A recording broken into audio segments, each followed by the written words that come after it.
Everyone, welcome back to part 3 of the How and Why I Started My Detailing Business series. Now, I want to go back to the last video and again thank everybody that's commented on the video and privately messaged me. I was very skeptical how part 2 would be taken and how it would go down. There's a big stigma in this world of men shouldn't talk about their feelings and all that sort of stuff, and to be honest, I wasn't sure how people would take it and the comments and the way it would be taken, sort of thing. But actually it's gone the complete opposite way to what I expected, and say the comments, the messages, I must have had about 4 or 5 people actually message me saying that they've basically had the same situation, and that's why they've started their business, or you know what I mean, for all sorts of things like it. So guys, thank you for the incredible words. I've had some messages that are just crazy.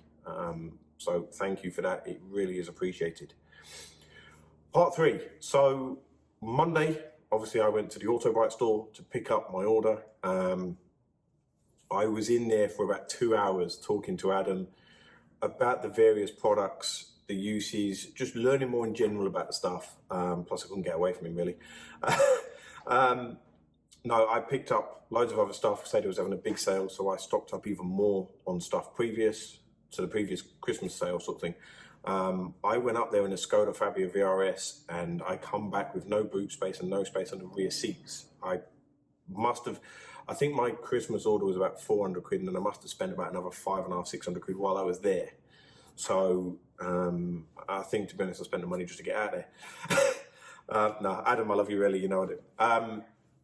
So yeah, we picked up the stuff, obviously come back, and like we was on top of Christmas, obviously. So it was a bit, couldn't really do a lot, but it was thinking about business names and all that sort of stuff.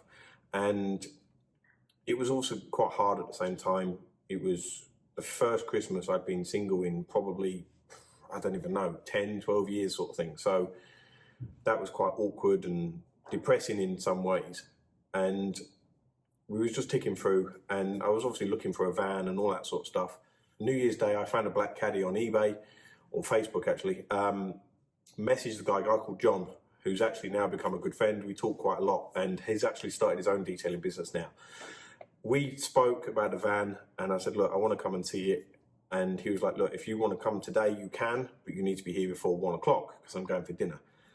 Look, New Year's Day, roads are empty. It's the best time to go. And so I jumped in the van and up to North Wales, viewed the van, had a deal with the guy that owned it, obviously, and it had a private plate on it and stuff, so we had to get that sorted and stuff. It was going to be a case of, I needed to finish raising some funds, and it would be a case of a couple of weeks to come back and collect it. Now, I was waiting. I obviously during Christmas took the decision to sell my prized possession, which was my 2000 plate Subaru Impreza from Japan. It was a 2-door Type R version 6 STI WRC Limited. One of the last 1,000 2-doors ever made. Absolutely immaculate. 88,000 kilometers on the clock. I will actually add some pictures now. And I love this thing. I'd always wanted one. I'd had 3 doors, or had 5 doors rather. I'd had a P1 shell that I was going to rebuild, but it turned out to be rotten from my previous body repair. So we binned that off, and say this come up, fresh import from Japan. I was the first owner, and it was my prized possession. I never used it, unfortunately, but it sat in my workshop gathering dust. I think it did probably 300 miles in 4 years, but I knew it was going up in value. When it was imported, the guy that sold me the car didn't want to sell me it. He was that clean. And we made a deal that if I ever was selling it, he would get first offer. I stuck to that agreement, gave him a call, spoke to him. He bought the car back for a significant increase in the price of what he sold me it for. But that was enough for me to obviously buy the van and pay some personal debts off so that I was in a better situation for doing the business. That is where I actually bought the number plates for this van and my photography van, and I was like, I've got to have something out of it that I can remember. So the couple of weeks went by, the Impreza's gone, and it was time to go and collect the caddy. Me and one of my good friends went up to North Wales, collected the van and come back. Spoke to another friend of mine who builds custom worktops out of Corian and stuff like that. He was like, look, we'll get some wood, we'll sort of build something and throw it together for you. I actually had an idea in my head of what I wanted it to look like. We put that into sort of play and it didn't work. There used to be a massive partition along the top and that didn't last long. That got cut out and it looks a bit like now.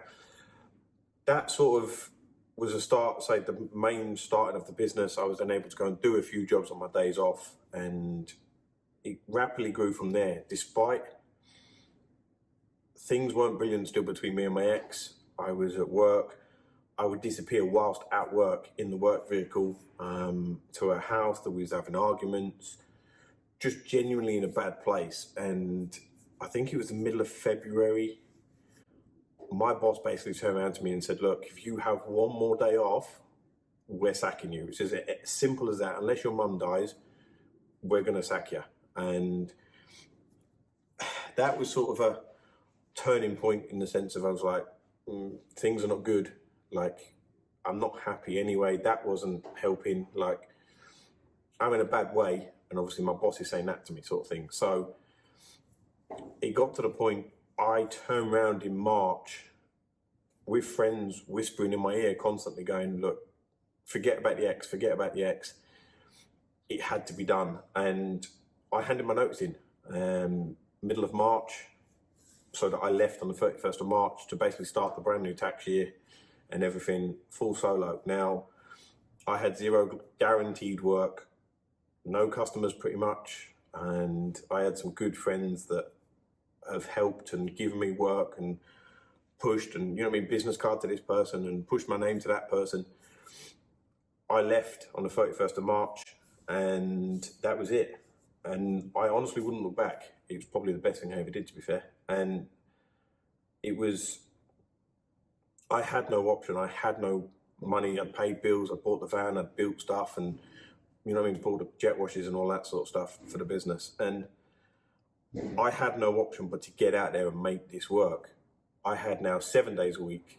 It was a case of every job I could came in. I looked and listened to other people that were nice enough to help me. I have another friend who has been doing mobile valeting for 12, 13 years now, and he gave me some pointers, helped me out some stuff. I've watched how he's done stuff over the years, so that sort of was a bit of a help anyway. As well as learning from a friend, I also wanted to learn some stuff on the professional side of things. So from a business that do this day in, day out, it was coming up to the AUTOBRITE open day for the new premises. I spoke with Darren. We both said, look, we're going to go. So we followed each other up. Managed to get time whilst there because it was extremely busy, but got time to actually talk to Darren in person, get some actual feedback, say properly in person rather than just over a message. And then he introduced me to Kevin Prince, which is the guru of AUTOBRITE. Now, one of my biggest things in life is good customer service. I hate poor customer service, and in fairness, that's something I've never had from AUTOBRITE. Kev was absolutely fantastic on the day. Despite being so busy, it was crazy, he still took time to talk to me, explain the training side of things, what they offer, what can be done, so on and so forth. Gave me an email address and then obviously contacted him a few days later. Got up there to do some training, obviously one-to-one with him. And that, I think that's really where like my relationship with AUTOBRITE began. I got on instantly with him. I got on instantly with Nick. Now, anyone that follows me knows me and Nick are actually very good mates now, very close. I learned a lot from Robin that day, one of the guys there. He's now left and gone on his own, but all three of them were brilliant. Like the customer service, the help, the knowledge, nothing was too much of an issue. Like stupid questions that I thought might be stupid, to them, they were fine with, just look, answer it, whatever. And then obviously we moved on through 2019, still learning a lot more. And the constant support actually was still there from AUTOBRITE. So the relationship was constantly growing, and say they was always there if I had questions and stuff. So that was a big benefit. And I like the idea of using everything from one brand. I find it looks more professional, looks nicer. I've had so many customers over the past 2 years turn to me and say, look, I like the fact that everything is from one brand and it all looks presentable in the back of your van. So that was a big thing to me. But I think that's all come from, say, motorsport and working for the company I worked with previously. Presentation to them was everything. Their mobile tyre vans were something like 50 grand. Like, the way they were built was crazy, but it worked and did what it was meant to do. And that's where the inspiration for sort of like this lot has come about, that presentation is everything. Now, me and the ex didn't speak for about 6 months, and I was obviously putting my time, my effort into the business. With the fact of doing motorsport over the years, I've learned to understand Facebook, some of the algorithms. Working with sponsors, I've learned to see what people want to see from you, in a sense of advertising.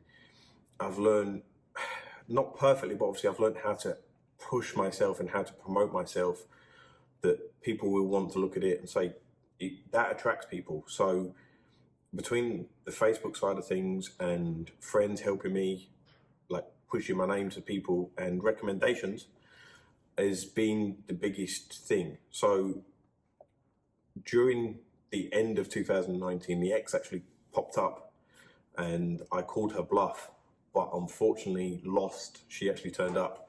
Didn't think she would, but she did. And conversations were had, arguments were had, but it restarted the cycle. And again, my head was all over the place, so on and so forth. But it got to the point, I found some stuff out and spoke to my friend and was just like, you know what, I'm now at a point where I can't do this anymore.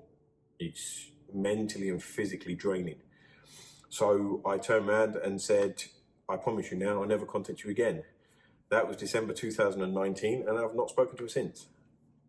Yes, I still think about her quite a lot.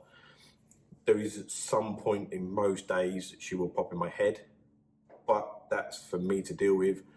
It's one of the reasons why I keep myself so busy. Anyone that follows me social media-wise, like Facebook, Instagram, knows I work pretty much 7 days a week. If the work is there, I will do it. I'm single. I have no family commitments or anything like that. I live on my own. I have that ability. So I keep myself busy unless I'm racing or out with friends when COVID's not around.